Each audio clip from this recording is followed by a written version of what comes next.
நமஸ்காரம். 1000 நாமங்கள் 1000 கதைகள் 364வது திருநாமம் சமித்திஞ்சயாய நமக.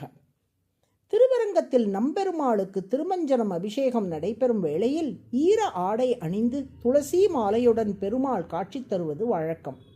அந்த திருக்கோலத்தில் பெருமாள் எழுந்தருளுவதற்கான காரணத்தை ஊகித்து பராசரபட்டர் ஒரு அற்புதமான ஸ்லோகத்தை அருளினார். कुतस्तत् तदपि कुत इदं वेदमूल प्रमाणात् एतच्चानादि सिद्धात् अनुभव विभवात् तर्हि साक्रोश एव क्वाक्रोशः कस्य गीतादिषु मम विदितः कोत्र साक्षी सुधी स्यात् हन्तत्वत्पक्षपाती स इति नृकलहे மிருக்ய மத்தியஸ்தவத்வம். திருமாலுக்கும் ஜீவாத்மாவுக்கும் நடைபெறும் உரையாடலாக இந்த ஸ்லோகத்தை அமைத்துள்ளார் பராசரபட்டர். திருமால், மனிதா, நீ சுதந்திரமானவன் என்று நினைத்து கொண்டு இருக்கிறாய்.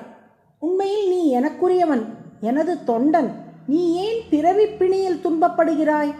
என் உடமையான நீ துன்பப்படுவதை என்னால் பார்க்க முடியவில்லை. நீ என்னிடம் வந்துவிடு. மனிதன், இல்லை இல்லை, நான் எனக்கே உரியவன், நான் உனக்குரியவன் அல்லன்.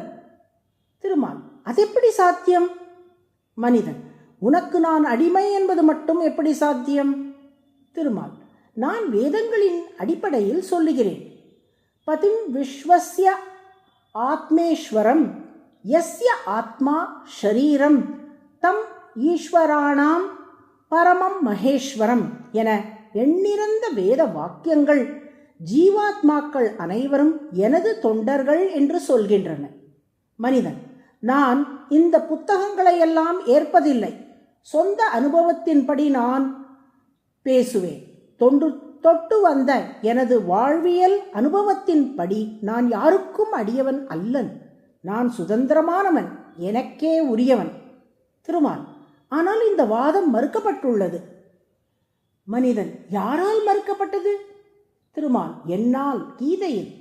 மனிதன், அதற்கு யார் சாட்சி? திருமால், ஞானிகள் சாட்சி.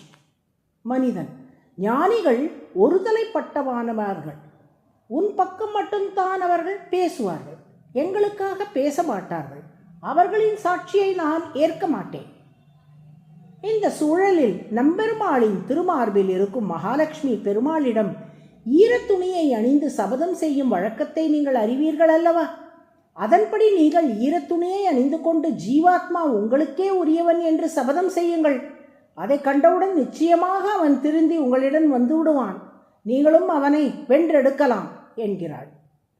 லக்ஷ்மியின் கூற்றை ஏற்று நீ எனக்கே உரியவன் என்று ஜீவாத்மாவை பார்த்து சபதம் செய்யும் வகையில் ஈர ஆடையும் துளசி மாலையும் அணிந்தபடி நம்பெருமாள் சபதம் செய்தாராம். அந்த சபதத்தை கண்டவாறே ஜீவாத்மா மனம் திருந்தி திருமாலின் அடியவனாக ஆகிவிடுகிறானாம். இப்படி வாதிட்டு ஜீவாத்மாவை வென்றெடுக்கும் நிகழ்ச்சியை நம் கண்முன்னே படம் பிடித்து காட்டுவதற்காகத்தான் ஒவ்வொரு திருமஞ்சனத்தின் போதும் ஈர ஆடையும் துளசி மாலையும் அணிந்து சபதம் செய்யும் திருக்கோலத்திலே நம்பெருமாள் காட்சியளிப்பதாக கவிநயத்துடன் ஸ்ரீ பராசரபட்டர் தெரிவிக்கின்றார். இதில் முக்கியமாக கவனிக்க வேண்டிய விஷயம் என்னவென்றால், திருமால் வாதம் செய்வது ஜீவாத்மாவின் நன்மைக்காகத்தான். இறைவனின் தொண்டன் என்பதை அறியாதபடியால் தானே ஜீவாத்மா பிறவிப்பிணியில் கிடந்து உழல்கிறான். அவனது துன்பங்களை போக்கடிப்பதற்காகவே உலகின் தந்தை என்ற முறையில் ஜீவாத்மாவுடன் வாதிட்டு வென்று அவனை தன் தொண்டனாக நல்லவனாக ஆக்கி அவனது துன்பங்களை போக்கி அருள்கிறார் திருமால். இதற்கு மகாலட்சுமி உறுதுணையாக நிற்கின்றாள்.